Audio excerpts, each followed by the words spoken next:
Hi everybody, welcome back. So we're about to begin Module 1 for our course, and this video is intended to introduce you to some of the important topics we're going to discuss throughout the module, as well as a few sort of big questions to keep in mind as we go. And just keep in mind that you can consult with pages 8 and 9 of your syllabus for all of the readings and due dates for this module. And also remember that the essay is due on Friday, February 22nd. So a few key terms that I think you'll all find helpful for the next few weeks. Chattel slavery, transatlantic slave trade, and middle passage. And some of you may be familiar with these terms, and some of you may not. Either way, this is just intended to kind of help you brush up. So chattel slavery, chattel is property. Chattel slavery is a specific form of slavery in which the enslaved are commodities. They have a price. That price can be negotiated, and they can be bought or sold at any time. And chattel slavery was also hereditary, meaning the children of chattel slaves were themselves born enslaved. So ownership extends across time, at least theoretically. This chattel principle distinguished American slavery from other forms of slavery in world history and from other forms of unfree labor in the Americas, such as indentured servitude. Okay, transatlantic slave trade. So this is the trade in human chattel, human property, that was orchestrated largely by Europeans. And this is the buying and selling of slaves to work in the Americas. That is moving enslaved Africans from Africa to various locations throughout the Americas. And this is really big business for European powers. It required significant capital investment, required a willingness to take financial risks. Ships and their human cargo were regularly lost at sea. It required extensive experience and knowledge, knowledge of the seas, of the geography of both Africa and many different locations in the Americas, knowledge of markets. It required relationships, right, between European slave traders and Africans, typically elites who could supply them, between slave traders and buyers in the Americas. And it also had a number of really significant long-term consequences. Obviously, an immense loss of population in Africa, a labor loss in Africa. The people most likely to be sold into slavery were those in their so-called prime, right? The ages between roughly 15 and say 30, 35. And that also accounts for the population loss, right? The people most likely to reproduce were those taken from Africa. And it has some opposite long-term effects for Europeans. The most successful European slave trading societies became the dominant empires of the 18th century, in particular Great Britain and Spain. And our third term is the Middle Passage. And this is the journey across the Atlantic from Africa to the Americas. This is the moment in which slave traders most violently attempted to turn humans into property. Enslaved people were chained together on the ships. They were subjected to constant, incredible violence. And this is in an attempt to force enslaved people to submit to their status as slaves. The Middle Passage was the defining event in the lives of enslaved Africans, and it was also the most common immigration experience to the Americas between the 16th and the early 19th centuries. So what that means is that for all of the people who came across the Atlantic to the Americas from Europe and from Africa, right, the most common experience to get to the Americas was as an enslaved person across the Middle Passage. In fact, I've seen the estimate is roughly 4 out of every 5 people who came to the Americas in those years were enslaved people going across the Middle Passage. And I've posted a short video depicting the Middle Passage onto the Moodle page. This is a really graphic and powerful depiction. It's from the film Amistad. It's about 8 minutes long. And the only problem with it is just that it's only 8 minutes long, right? In the Middle Passage itself lasted from 2 to 3 months. So just try to keep that in mind as you check out that video. One resource I wanted to introduce you all to is this website, slavevoyages.org. This is a joint project between several major universities, researchers at several major universities. And what they've done is they've compiled data from roughly 36,000 slaving voyages.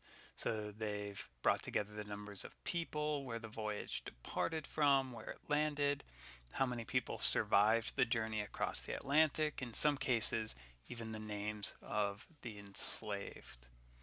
And I suggest if you have a few moments, taking the time to just explore this site. It's totally fascinating. Those of you who are looking forward to a career as teachers, you might consider getting to know this resource as well. One area I wanted to focus on that I think is especially interesting and also just especially accessible is this section here called estimates. And to get there, I just went to assessing the slave trade and then clicked on estimates. And so here, the creators of the site have aggregated the data and presented it in different forms. You can look at it as a table, as a timeline, as maps. For example, if I wanted to see how many enslaved people were taken from Africa and imported to North America during the American Revolution, I could use this table. Right, I could just set the rows to 5-year period and then scroll down to the American Revolution, the years of the American Revolution, which goes from about 1775 to 1781. The treaty that ended the war wasn't signed until 1783. So the best years I could use probably would be 1776 to 1780. Mainland North America is this third and fourth column. We have how many enslaved people embarked for North America in Africa, and then how many actually disembarked, which means how many really survived the journey. And so we can see about 2,000 enslaved people came into mainland North America in the midst of the Revolution. It's interesting how many fewer there were than earlier in the decade, right before the war had begun, or in the years following the war as well. And I could also use this table to see how many people experienced the Middle Passage total, right? So I could switch, just for the sake of convenience, I could switch the rows to the 100-year periods, and that makes the table much more manageable. And then you can see how many people are experiencing the Middle Passage per century. And then down here at the end, we have the totals. So 12.5 million people experienced the Middle Passage. And we can see that 10.7 million of those people survived the journey, right? In other words, about 2 million people died during the Middle Passage. Some historians have suggested that the number of enslaved corpses that were dropped from slave ships actually changed the migration patterns of sharks in the Atlantic. And so from these tables, we can draw several basic conclusions about the transatlantic slave trade, right? The economic arrangement that extracted, or some would say kidnapped, right, millions of Africans and brought them to the Americas. One thing we can say is that numbers can tell us a lot in history, right? They can give us a sense of scale, a sense of significance, a sense of change over time. And in the study of the early slave trade, clearly, we do have a lot of numbers. National governing bodies and companies and ship owners and creditors, slave traders, these people, these institutions, they kept really careful records of their units of merchandise, right? That is the numbers of enslaved people they were capturing and selling. And because of those records, we can pretty confidently claim that this many people experienced the Middle Passage in one form or another. That this many people were taken from Africa and brought to the Americas. And we can create maps like this that show where those people went. Right? We can see that most of those people went to the Caribbean, to Brazil, and to Spanish America, which means most of them were likely working and dying on sugar plantations. And we can also see that not a terribly huge number, at least relative to the total, was coming to mainland North America. Numbers, however, can also pose certain problems for historians. Right? What do numbers not tell us? And right now I'm thinking back to the short video we all watched, Thinking Like a Historian. And the narrator noted that 1/3 of the historian's job is to be a storyteller. And numbers don't tell the whole story. They don't tell us what those 12.5 million people taken from Africa experienced prior to their enslavement, or what they left behind. They don't tell us what those people felt in the Middle Passage. They don't tell us how those people survived in New World slavery or understood the experience of slavery, what had happened to them.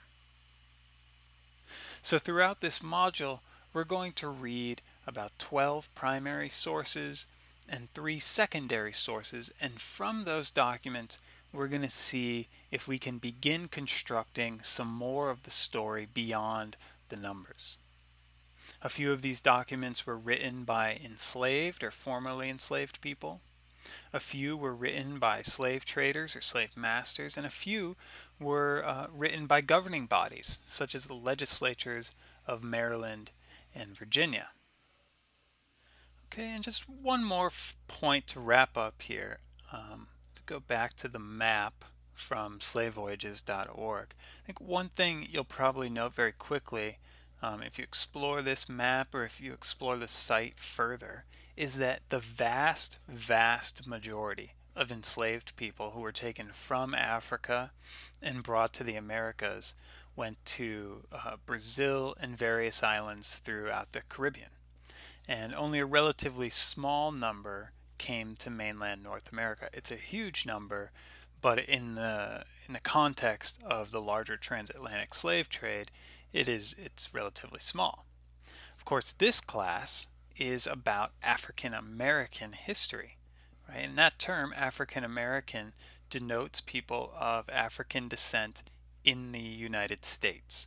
It does not apply, in common usage at least, to people of African descent in other regions of the Americas.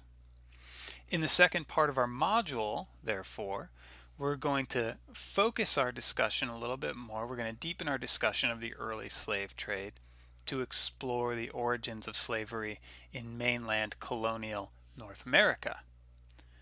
One of the topics we're going to discuss in those weeks is that slavery did not bring to North America coherent ideas about race and racial difference. It did not bring coherent standard rules for governing enslaved people or an explanation of how enslaved people's status was supposed to be different than other laborers, such as European indentured servants, for example. By the 18th century, by the 1700s, those ideas, those rules, those laws would really begin to come into existence, to be hardened. And so we're going to finish up this module by exploring how that happened and why that happened and what the consequences of that transformation were. Okay, so I hope you have a great week and let me know if you have any questions. Thank you.